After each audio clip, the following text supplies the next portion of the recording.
Hey everyone, Tech OG here, who's all about tech and travel. And this is going to be a quick review on the Steam Deck. Now, I had the Steam Deck for a few days, and I've installed Windows on a micro SD card and inserted it to use Windows on here because I wanted to use this not only for gaming but for work as well. So using Microsoft Office and other apps that I use on a daily basis for work. So I'm just going to give you my likes and dislikes and my overall thoughts of the Steam Deck.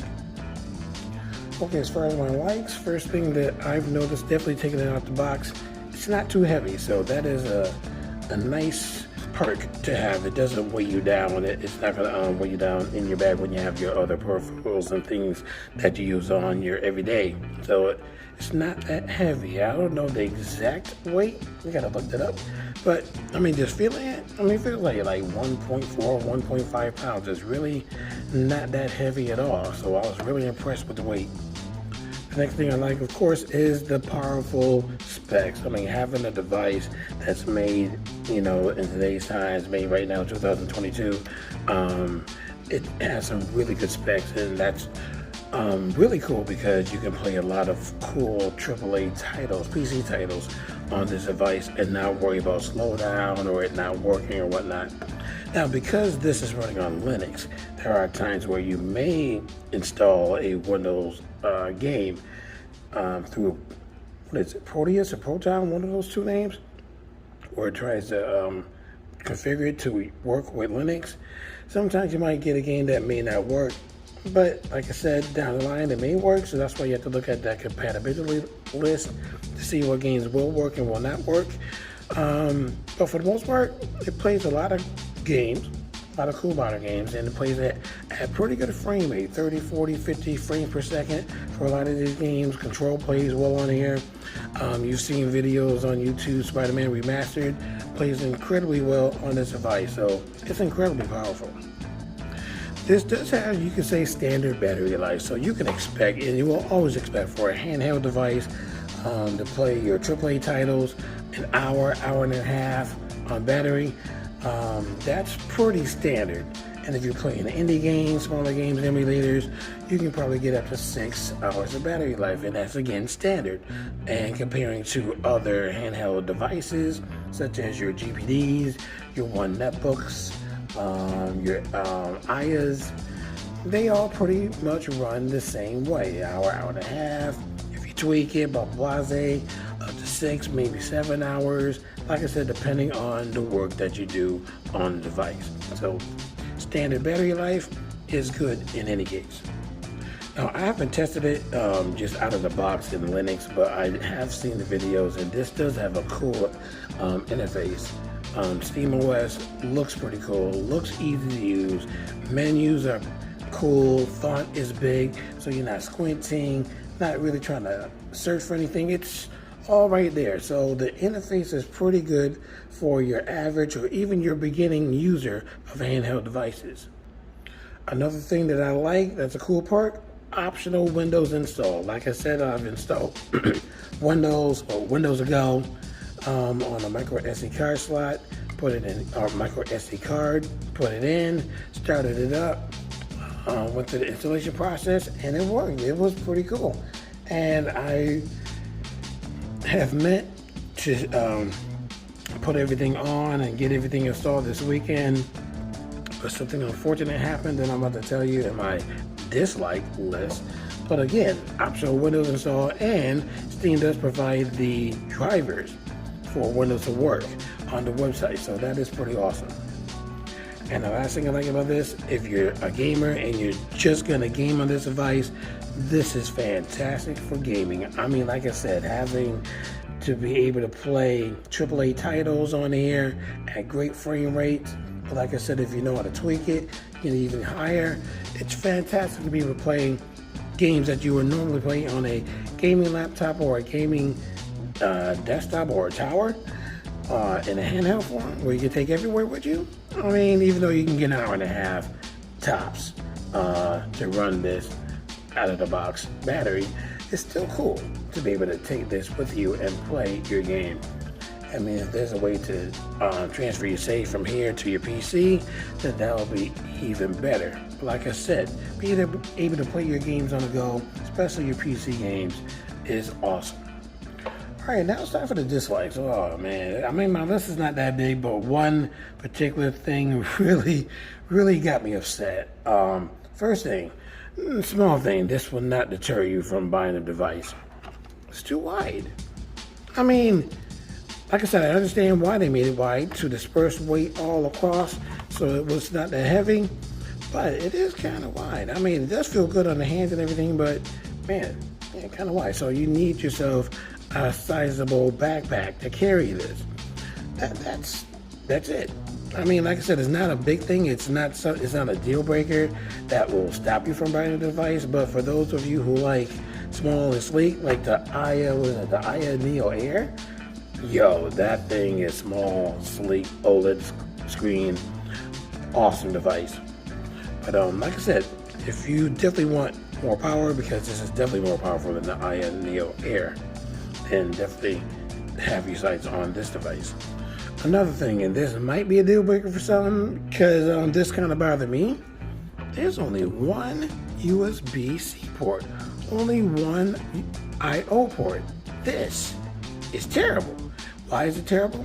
Because if you have a lot of peripherals that you want to connect to this, let's say you want to connect the keyboard, optical mouse, yada yada, you're forced basically to buy a USB hub.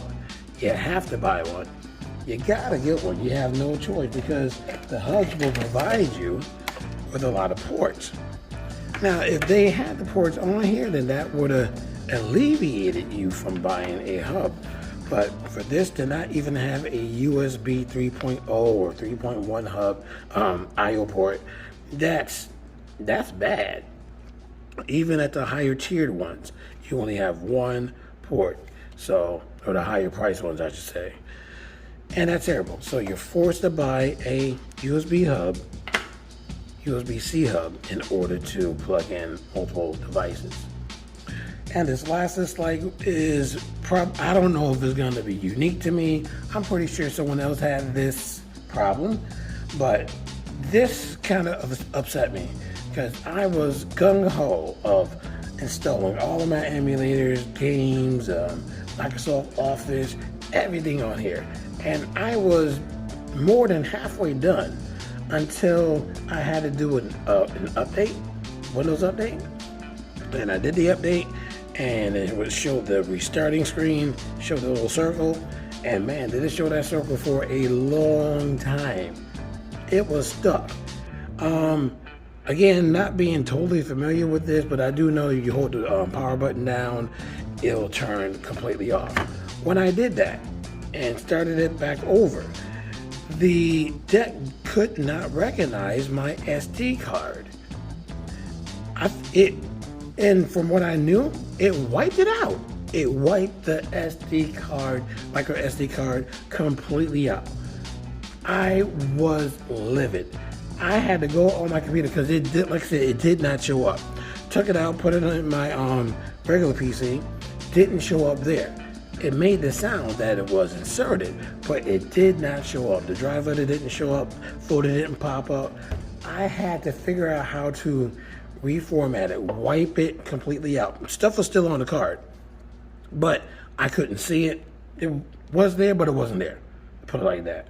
I had to figure out how to reformat it, put a new drive letter to it, and had to use it again, but it was empty. Everything gone. Games gone. Emulator games gone. Thank God I had a backup. Always have a backup. When people say make a backup of your stuff, because you never know when you're going to lose it. Don't put your eggs in one basket. Have a hard drive, SSD drive, and put all of your stuff on that drive as a backup.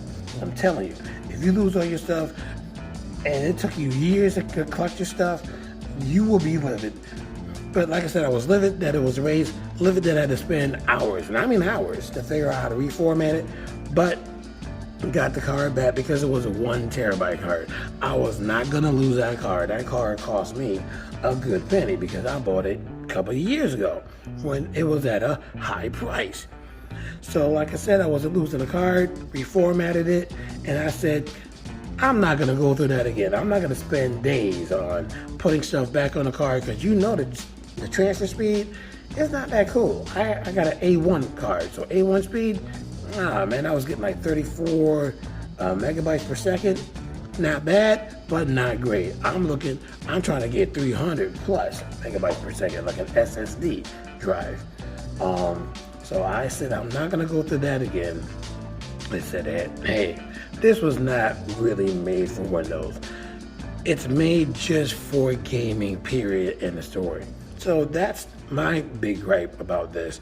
I wanted to use this for more than just gaming. It's just not built for it. Steam said it's not built for it. I mean, but it did give the option to install Windows for those who wanted it.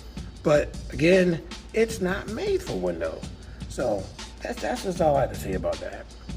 Okay, at the end of the day, my final review, again, great gaming device, not great at doing more than just gaming. I mean, if you are akin to Linux, if you're familiar with Linux and you know about the word processing or the Office package that's for Linux, and you can connect your keyboards, force by a dongle, get your keyboard, mouse to use it like a desktop PC or a laptop PC by hooking it up to, of course, a monitor, then go for it. You should be very happy with this. But for me, in my perspective, and using it in my classroom setting, hooking it up to my TV monitor, using Microsoft Office or using Office on here out the box or installing it, this is not the device that is meant to be used as a multi-usage device. Gaming, great. Everything else, like I said, depending on your knowledge. But for me, to use Windows on here, no. So it's best for me to get myself a laptop or a gaming device that has Windows out the box that I can use for, or a handheld PC that has Windows out the box that I can use for work and for play. And again, the GPD lineup and your one netbook lineup, those are your best bets for Windows out the box. Aya is cool too, but that, in my opinion too, is great for best for gaming and just gaming. That's just my opinion. But anyway, that's my take and my quick review on the Steam Deck made by Valve. Like I said, great job, excellent price, but not for me, not for my realm, not from my perspective, not for my usage. But that's just the way that I see it. If you see it better, because you're going to, of course, see lots of videos of those who really love their Steam Decks. So if you love yours, definitely keep it. Don't let anyone deter you from using it the way that you want to use it. But just for me, as a music teacher, no. But that's it. So that's the end of my video. I hope you enjoyed my review, because I know I enjoyed talking about it, using this. If you did, definitely leave that thumbs up. Subscribe to my channel if you haven't done so already. Tell your friends about my channel, and I hope to see you in my next video.